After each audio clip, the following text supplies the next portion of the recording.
Hello, Clinton. Hello, Fabio. Hello, Clinton. Natasha. We are here to interview you in the name of the Holding Space for Children's Culture team. And yes. My first question to you is, what is the first step for parents who are who realize that this culture, modern culture, is not where they want to live in? What would be the first step?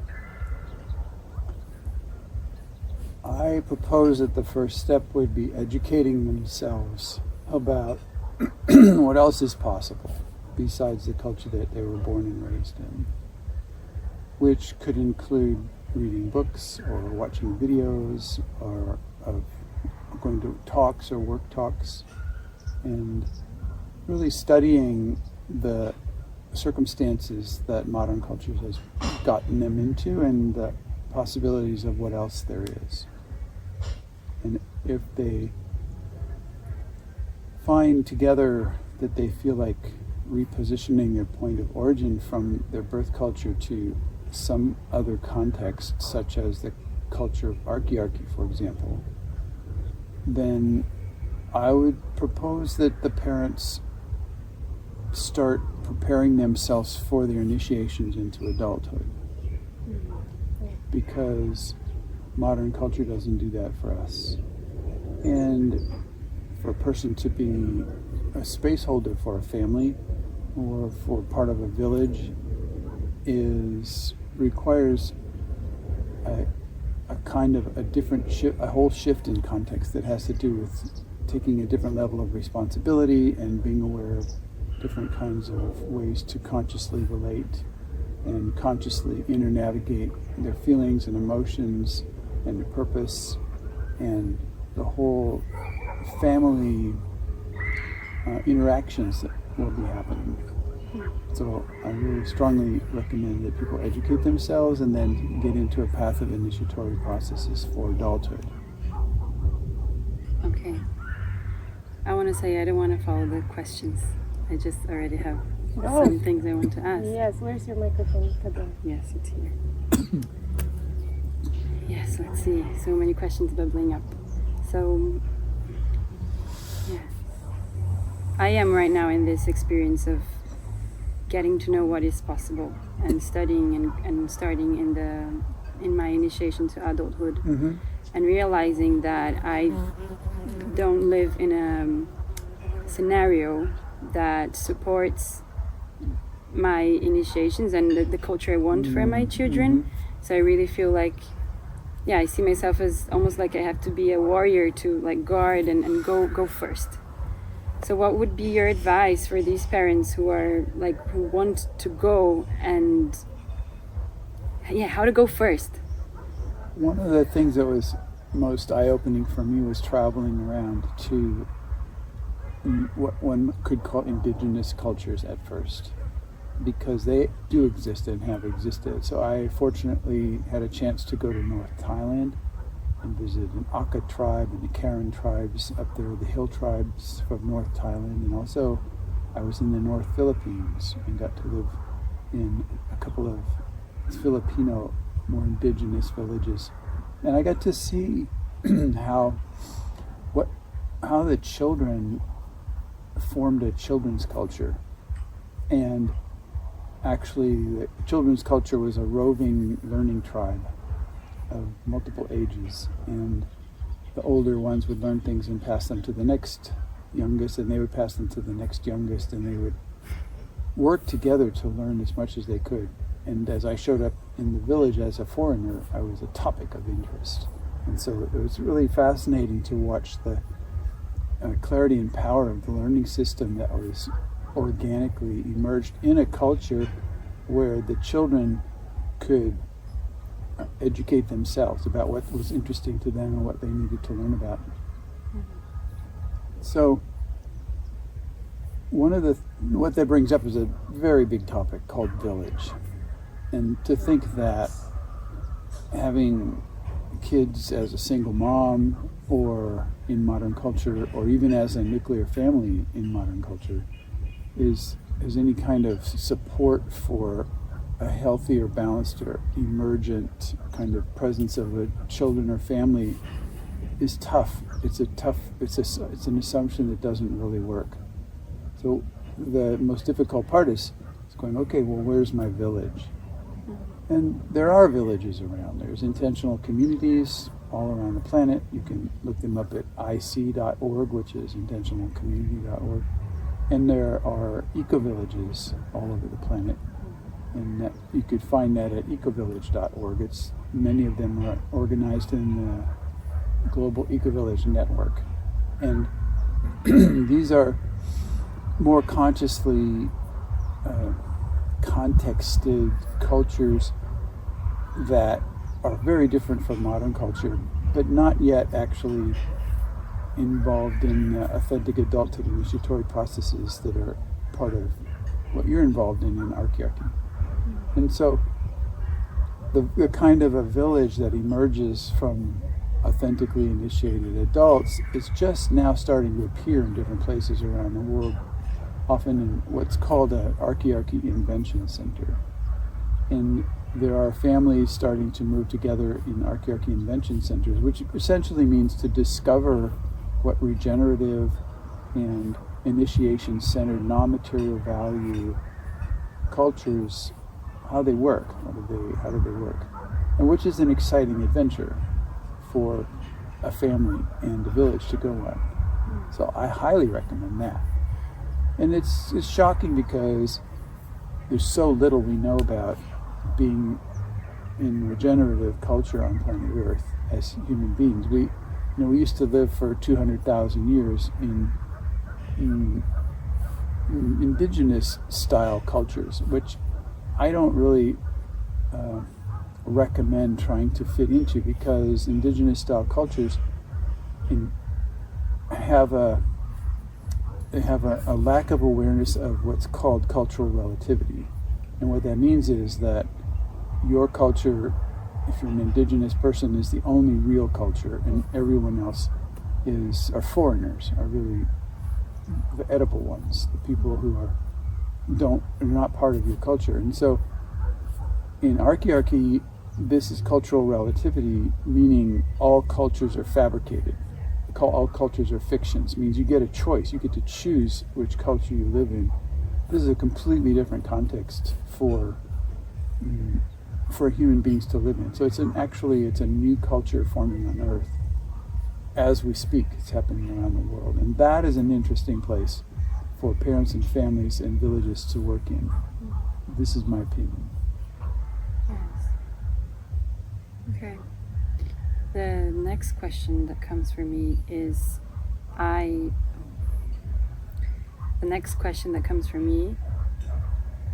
it's what I experience is that these initiations are essential for parents transitioning to a next culture. And I have been wondering, what are the possibilities that you see for parents to go through initiations and having kids? Mm-hmm. Because all I've been going through is like, I've never been in initiations where kids were in this space. Mm-hmm. So I want to hear what you think of that. Like, can kids be in this space, or how to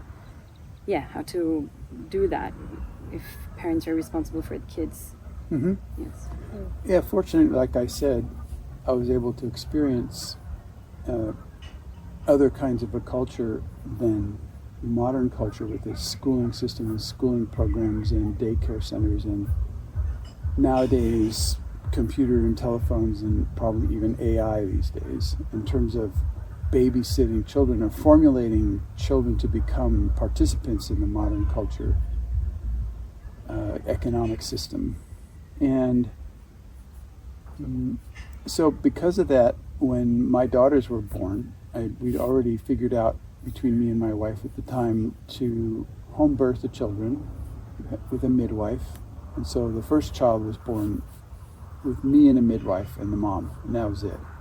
It was like a 36-hour labor, and the baby was born into a tub of warm water still attached to the umbilical cord, which we did not cut or tie off until after the pulse had stopped beating into the from the placenta into the child. I was just recently in an emotional healing process with a person who was born in a modern hospital where they tied off the umbilical cord before it stopped pulsing, and the baby's experience was of suffocating, of not having oxygen, because the oxygen was coming through the umbilical cord and they didn't have their lungs functional yet. It was a horrible, horrible scar to be born with. And so the children were home birthed and then homeschooled, actually more like unschooled. And we were part of the Northern California Homeschoolers Association. So there was numbers of families that we would all come together for festivals and for kind of horse riding experiences, dances, these kinds of group interactions. And then we just lived in separate homes. I did not get to live in a village. But the home birthing, homeschooling part of being with children, I mean, if you're involved in the public schooling system, that system invades your household to a huge degree, and it changes your relationship with your children because you become an agent of the system to enforce homework and schedules and et cetera, the belief systems of the school about the importance of grades or the importance of getting a degree or the importance of having a good job, and all this religious belief systems that are you falsely deliver to your children to enforce them going to school. And so I'm really in favor of the home birth, homeschool environment where, and so you asked about initiations and how that happens. And so I was in a spiritual school at that time where the children were really young and they would come with us, and part of their education was in the qualities of spaces. And so we distinguished pretty easily, this is a children's space, this is an adult space, this is a spiritual teaching space, and here's how the spaces go. And if you want to be in this space with us, then you're quiet, and if you want to be in that space over there with the children, you can do whatever you want, etc. And so to be able, the children can learn very young about how to distinguish spaces and how to be in those spaces and to work negotiations out with the children. So this is how the initiations also go. And what happens in the village is that the children are either managing their roving learning culture by themselves, or they're in a situation where there are one or two adults around to provide food and water or whatever else they might need, holding space for that, far away from where the initiations are happening, so that the kind of the healing sounds and the energies of the actual initiatory processes don't shock the children. And so there are separated spaces. And then when we come together for meals or come together for celebrations, children are right in there. So do you think that processes that we do that can be really loud and a lot of energy, would you not recommend kids being present and watching those? In generally not. However, if the parent is okay, the child is okay. And so I've been in spaces with plenty of pregnant moms and plenty of actually babies. I've carried babies around while doing initiatory processes in spaces, and because they're in a safe place and the moms are actually fine, then there's no problem with the noise or the activity. Well, it's not a rule about don't bring children into loud spaces. It's simply how are you doing it? How are the children? How are the parents? How is the space holding? But that the actual initiatory processes are transformational, and children aren't designed, especially after they're more than a year or two old. They have their own agenda. They have their own purpose, their own intentions, and those usually don't coincide with the kind of stillness or sanctuary that happens in an initiatory space. And so to provide for the children in one space and the initiations in another space is probably really great, the best way to do it. Okay. Yeah, but it's important that the children get it. For example, that they get it, their initiations are coming. So, for example... We go for our next question. Well, when my first daughter was 7 years old, we had this initiatory process for her, a 7-year-old initiation process where there's a shift of context from mom to planet Earth. You can study this in a book by Joseph Chilton Pierce called Magical Child, The Magical Child. And but we worked out we were living in Arizona on the side of a kind of a volcanic mountain. It was really steep.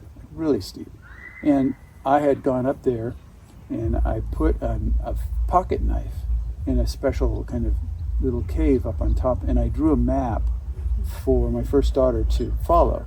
And so we're all down at the house and see her climb up and following the map, and then she goes over and just disappears on the top of the hill. You know, I knew how long it took to get up and I knew how long it took to get down. And it was in the afternoon, and so I started getting worried about the sun setting and her not being able to find her way back home or something.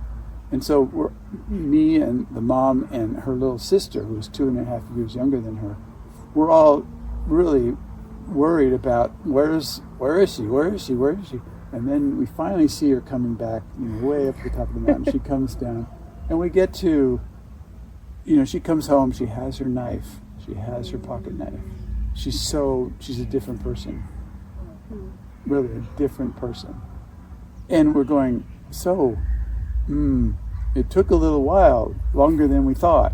And she goes, oh, really? She goes, we said, well, what happened? We were worried a hawk or a cougar or a snake or scorpions or tarantulas or, you know, rattlesnakes, or what happened? And she said, I'm at the top of the mountain and it's a really nice view up there. And it was one of the first times I got to be by myself and enjoy this really nice view and watch the sun kind of start to set. That was the end of the story. We were like, oh God, oh wow. And then 2.5 years later, the next daughter's ready. On her 7th birthday, she knows what's happening. And she went up the mountain. It was just a fabulous kind of thing to do. I want to ask just a quick question about knife. The knife, was it something that she wanted to get, or it was your idea? How did that come? Well, it's the time when she's responsible enough to be able to handle this camping knife. It's one of these camping knives with all these sort of gadgets on, sharp, and it was hers. It became hers. So it was her first tool, her first knife. It was an introduction to the world, because to go in the world you need a knife. I have a knife. I have 2 knives, and I need them for everything. And so this was her introduction into being welcomed into the actual physical world. Yes, we were actually talking about it, and would there be any other initiatory processes appropriate for children? Oh that yeah, you could, a bunch share? of them. Yes. There's so many. Part of them have to do with healing technopaneuriophobia. So technopaneuriophobia is the fear of the lack of technology. So in the 1970s or so, a new word had to be formed called technophobia, which was the fear of technology, because people, all these radio control devices and remote garage door openers and fax machines and etc. were occurring in people's lives, and they were freaking out. So, but one generation later, people are so dependent on the technology that they now have, what we have now is a fear of how to live on planet Earth without the technology, and which is peneuria, means the lack of. So technopaneuriophobia, it turns out people are going to psychologists and needing brain drugs and things like that because they have this unconscious fear of who will I be? How can I live on planet Earth without the technology? And so we figured out how to actually put in these low-tech bars. Like, we've climbed up this ladder into this high-tech domain of the good life, and yet the low-tech bars have fallen away. And so you can actually put those in for a child with learning how to weave baskets, learning how to grow carrots, learning how to milk a goat, learning how to weave cloth, learning how to work with leather, make shoes, make hats out of straw, weave it. And there's so many things that, working with metal, working with wood, working with other materials, glass, and even electronic stuff to actually solder things together and fix things, repair gasoline engines, how to repair gas, how to change the tire on the car, how to, et cetera, et cetera. There's so much to build their compass of reality, so they're connected with the real physical world. It gives them competence and agency at a young age.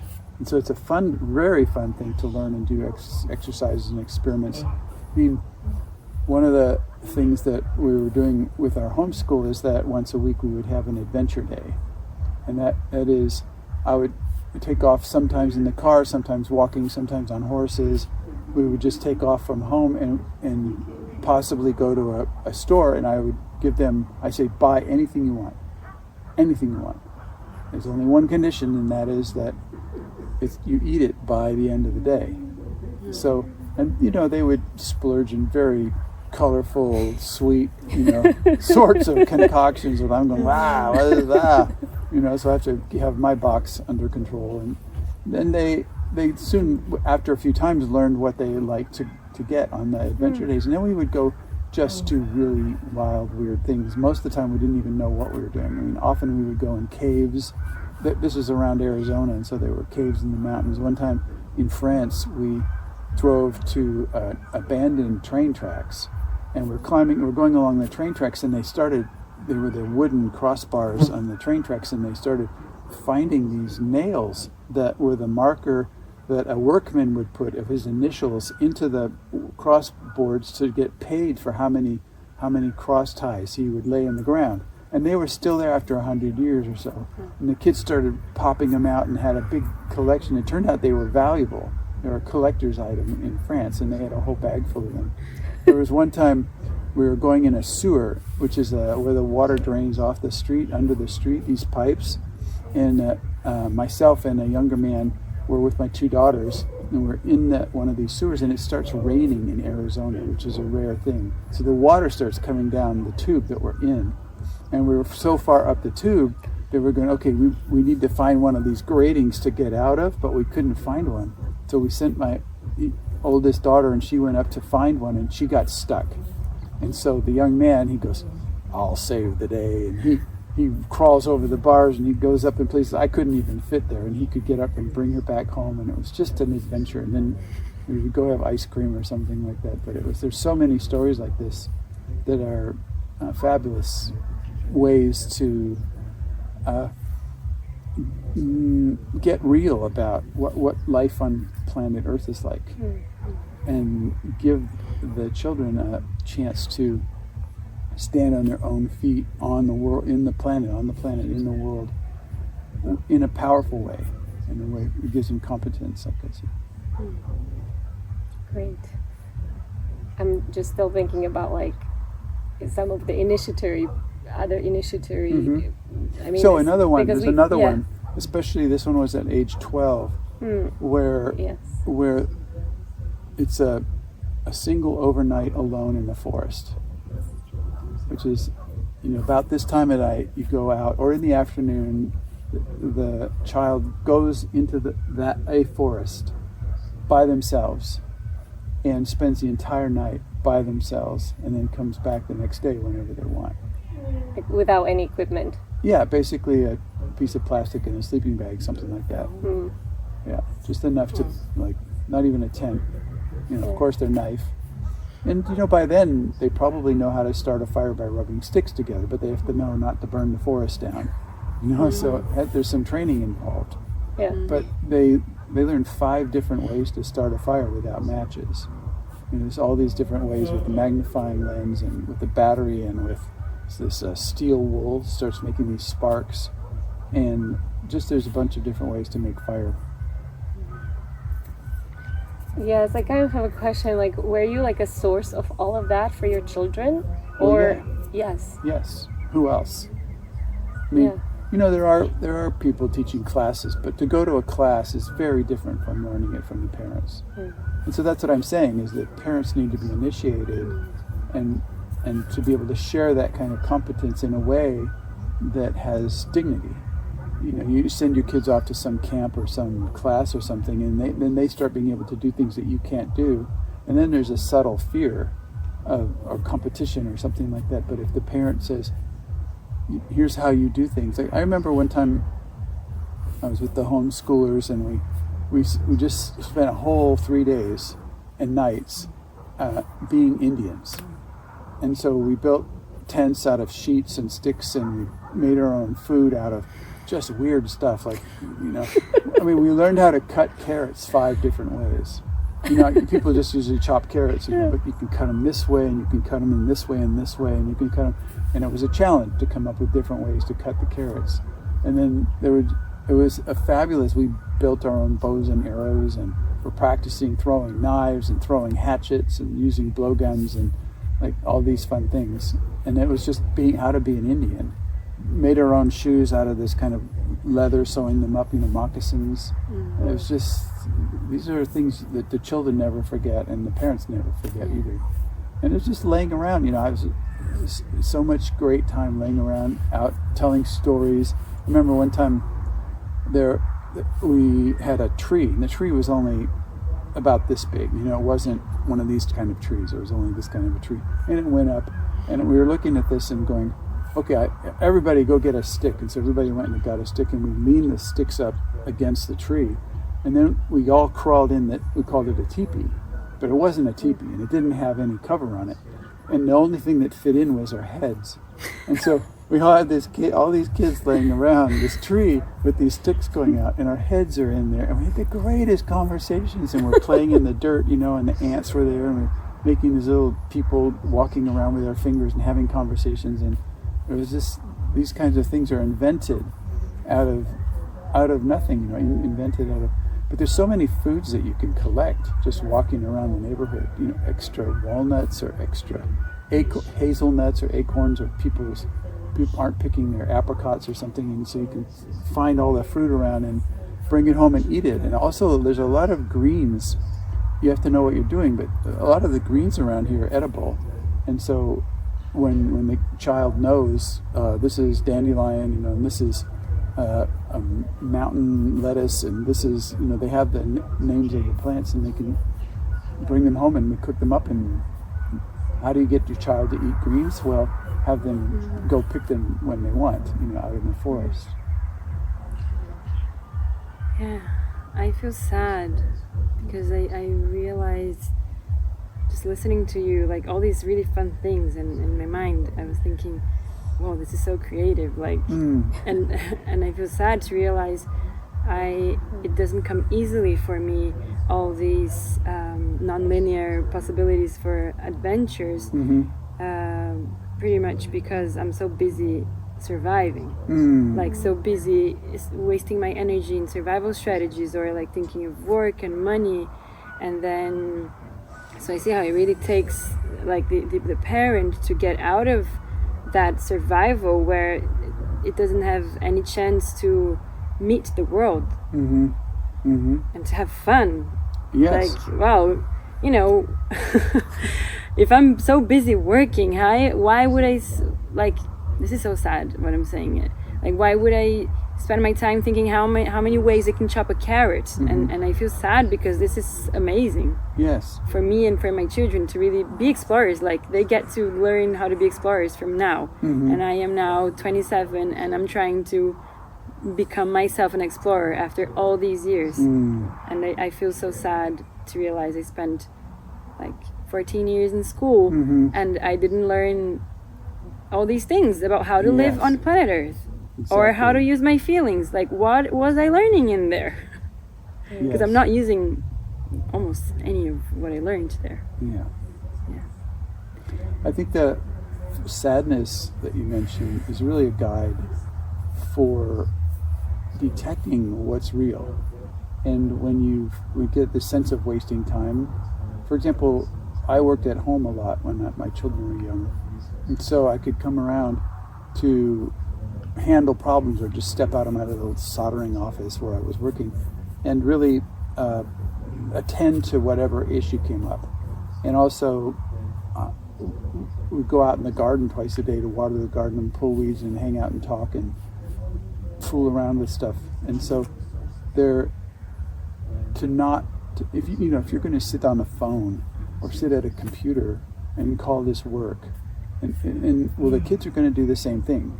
Children do not do what you say, they become who you are. So they just copy your. So if you're looking at the phone, guess what they're going to do, and guess what happens to their brain and their ability to think and their ability, to just be a consumer of media, flicking through pages of stuff. It's deadly, I think. I think it's really a shame, a waste of potential, and hugely degrading in terms of human dignity and what's possible, what we need to be able to have or be, to live, to actually live instead of just survive, like you're saying. And so, your challenge is, where's your village? Yes. And without a village, forget it. You're just going to survive, and the kids are going to survive, and they'll have to go through huge healing processes, or worse. So, yeah, I highly recommend thinking about this stuff. Really considering, with your feet on the ground, what kind of a life you're bringing your family into, and then do whatever it takes to make it happen. I was talking to a Polish family who had a child who was getting to be the age of sending them off to school, and the parents had so much sadness, like you're talking about. So much sadness about, I can't do this. I don't want to do this. And they took my advice and actually flew over to Tonga. And they lived in Tonga for almost a year, I think. And really lived on the beach with the natives during storms and volcanoes, and I don't know what else was happening, but it was such a cultural expansion experience, both for the child and for the parents.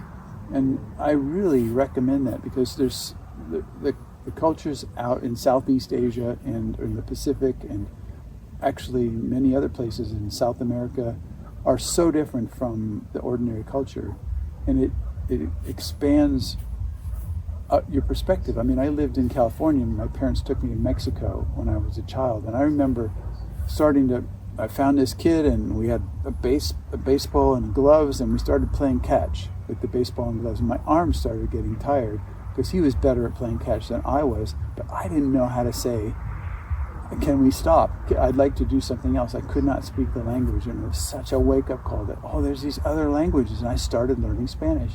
It gave me a chance to realize that there are other cultures, other languages, other ways. So this is all so important. Do you have a question? Yes, go. Go. Okay, I'll shift a little bit, because I really stayed with you saying how you took your kids to the adventure day, and then they could buy whatever they wanted. And I have been in this wondering and also feeling fear about things like sugar and screens. And I was talking to Kasia how I'm scared that maybe I'm dealing with screens in a way that is not very productive, because I think it's so addictive that I don't want them to be on screens. But then it's like my son, my 5-year-old, he really wants it. The more I say no, the more he wants it. Yeah. And so I wanna hear from you, how, if you were a parent today, because today it's like so many addictive things, how would you deal with that? Well, I wouldn't kind live of in introducing a city. the world. I would not live in a city. I would live in a place like this. And here, there's nobody else around with phones. And so there would be a lot of other things happening. There'd be other families, other activities, a whole culture based on regenerative culture, so it would not be centered on modern technology. It just would not. Yeah, and so it's a tough consideration. I don't know another solution for you to, say, well, I'm going to play with this screen and you can't. It really is some kind of abusive behavior, but it's abusive to also empower a child to just live on a screen, basically. And so there's, like I mentioned, there's just so many hundreds and hundreds and hundreds of other skills and experiences and awarenesses to have that, like for example, my daughter's turned out to love horses. They just both turned out to love horses. And so when I first thought about this, this was turning out to be their career. I go, this is ridiculous. This is what are you thinking of? And then I discovered global warming. And I go, God, these people are geniuses. There's going to be peak oil, no cars. It's going to be over, and they're going to be able to hold space for transportation and a whole domain of horses that would replace cars and things. So there was this film called Horse Whisperer. I don't know if you've heard this film. I think Robert Redford or something is in it. And so we watched the film one night, and then about a couple of weeks later, this was in France, and so my daughters had become friends with the neighbors, the farmers around, and we were living in a kind of an ashram setting, so we were not really attractive to visit the neighbors, but the kids had already saved the neighbors' ponies' lives because the neighbors' ponies were eating all this luscious green French grass, and they came from Wales where there's just thistle, and they were overeating and were going to die. And my daughters fenced them off and forbid them to eat any more grass. And the neighbor caretaker said to the owner, said, they're starving. These kids came over and they just fenced off the horses. They're starving the horses to death. What are they? And the kids said, we saved their lives. And they go, yeah, and they called the doctor, the horse doctor. The horse doctor said, these children just saved your horses' lives by forbidding them to eat. And so all of a sudden this rumor goes out, and so there are these miracle horse kids around, and so they go to talk to the farmer, and the farmer had this horse up in a field like a couple kilometers away from where we lived. And my older daughter says, I want that horse. So they went to talk to the owner and said, can we have your horse? And the owner said yes. Wow. And because it was a trotter, a French trotter, which is a kind of a horse that's only trained to pull a little cart. So nobody had ever ridden this horse before, and it's off in this field. And so my older daughter says, Dad, would you drive us up there because we're going to bring back a horse? And I'm like, no. What do you mean you're going to bring back a horse? And they said, well, yes, we just got this horse. And I'm going, and it's never been ridden before. And all this in my mind is this Western, you have to, bucking bronchos, you have to ride the horse and break the horse and all this kind of stuff. And I go, well, how are you going to do this? And they go, Dad, we are horse whisperers. And I'm sitting in the car, and they grab a bridle thing and they walk over the fence and over the hill. And about 10 minutes later, she comes back riding the horse. She's riding this bareback horse that's never been ridden before. And to just go down to the, I drive behind them on the road, and I'm just shaking my head the whole time going, I believe in miracles. I believe in horse whisperers. I believe in my kids. And it's just one little story. There's so many potentials like that are out there for us and for families and villages. And I just wanted to tell you that story. Thank you.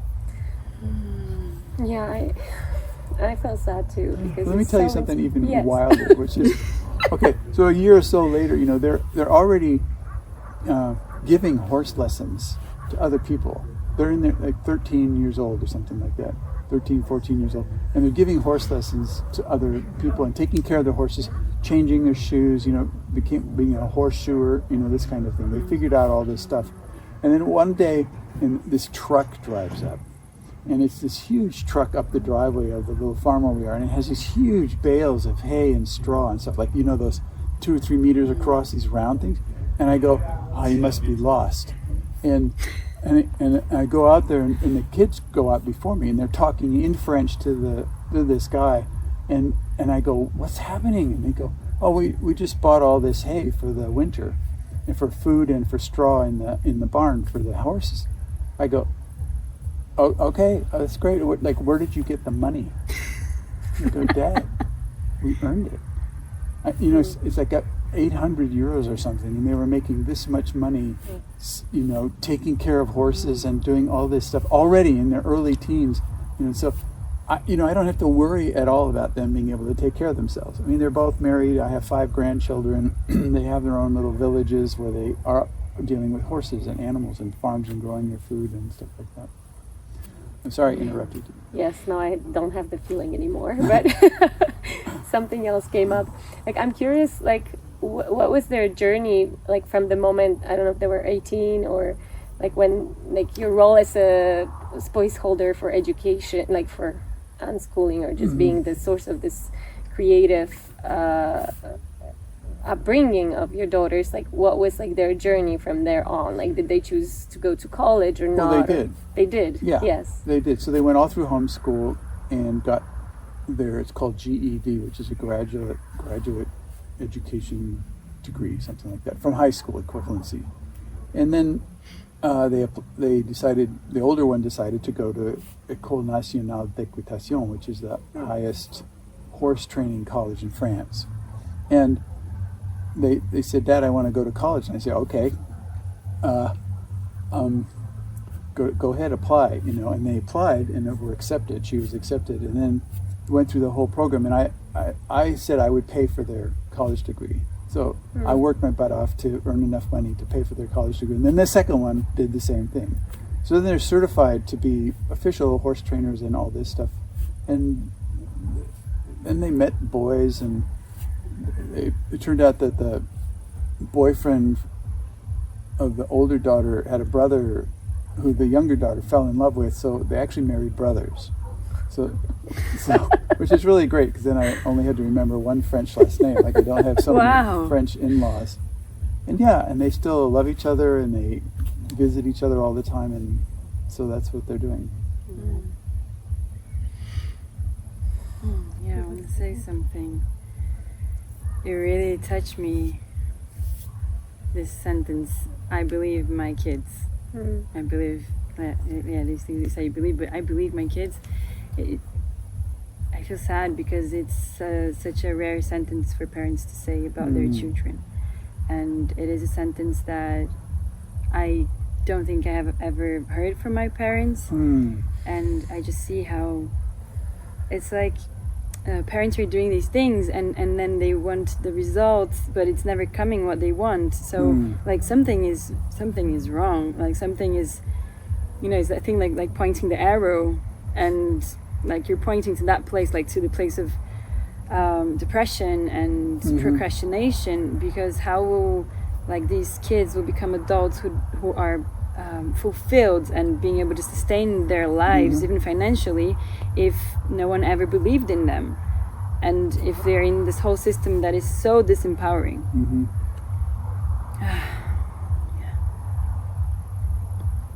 Well, thank you. You're welcome. I hope you go on that journey. I hope you go on it full blast and bring a bunch of other people with you. It's a real grounding experience, because you're connected to reality, and reality doesn't budge, and reality is reality.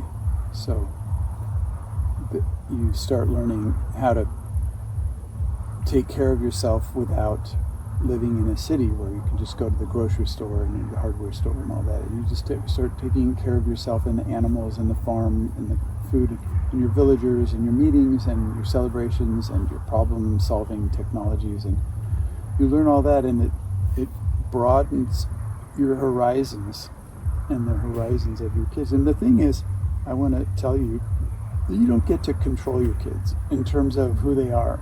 And so I've heard so many kind of sad stories from kind of eco-village moms and dads who said, well, I wanted them to live in the eco-village or carry on the eco-village tradition, and they just, as soon as they can, they go to the city or something like that.